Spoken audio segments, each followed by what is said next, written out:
If you are looking for the evolution of social inclusion policies, then you have to focus on the 5 years plan taken by the government of India.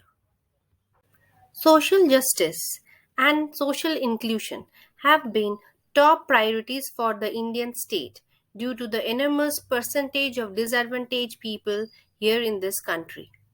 The Indian Constitution guarantees its citizens freedom of expression, conviction, religion, and worship, as well as their equality of opportunity and status.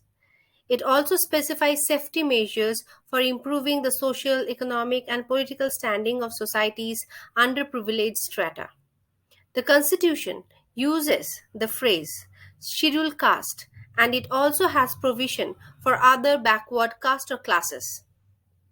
With the aim of advancing their educational and economic interest and reducing social barriers, the Indian Constitution has legislated protection and protections for the scheduled caste and other weaker and vulnerable sectors, either specifically or through initiating on their general rights as citizen. Preambles assures all citizens social, economic, and political justice. Article 14, Article 15, 16, and 17 of the Constitution advocates different parameters of social justice, where we can see in Article 14 provides each individual's equality before laws within the territory of India, while Article 15 prohibits discrimination against any citizen on ground of religion, race, caste, or place of birth. Article 16 provides equality of opportunities for all citizens in matters relating to employment.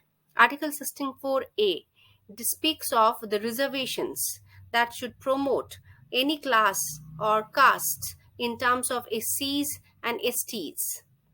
Article 17 has helped to do away with all manifestations of the concept of untouchability. All the above provisions work towards eliminating social exclusion in different forms.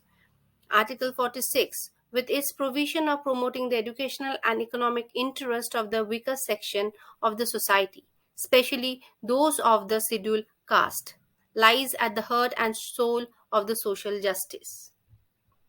This article protects them from all form of exploitations and social injustice.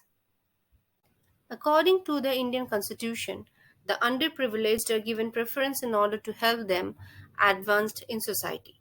So here we can see the Article 330, Article 332, Article 335, and Article 338 plays a very important role, which shows that how the Constitution has favored in terms of reservation of seats by favoring the scheduled caste in the House of People and the legislative assemblies. We can see that how government has given an opportunities for appointing people to positions related to the operations of the union or of the states. And also side by side we have been seen that our national commissions for the scheduled caste have looked into the matter and has given many constitutional safeguards to look after the development of the scheduled caste by planning to form a process for the socio-economic aspect of overall development of this underprivileged group of our country. Evolution of social inclusion policies in India. The 5 years plan in India evolved based on the needs of the time and focused on the key development priorities. The focus of the initial plan was broadly on economic development in areas such as agriculture, irrigation, power, transport, and industrial development.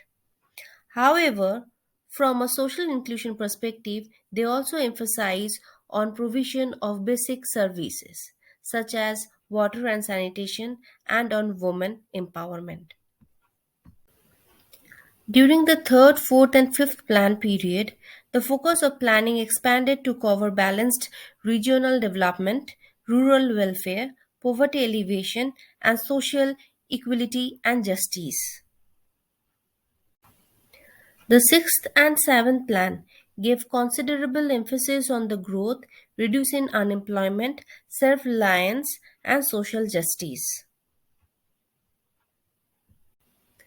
Post liberalization in the early 1990s, that is, the focus of the 8th and ninth 5 years plan, were on enabling accelerated economic development and bringing renewed emphasis on social objectives through affirmative action and by universalization of education and healthcare. The 10th, 11th, and the 12th 5 years plan strongly advocated inclusive growth principles, balancing economic growth together with improving the condition of vulnerable section of the society such as women and children, backward classes through services such as health, education and employment generation. You can check out the reference for further readings. Thank you.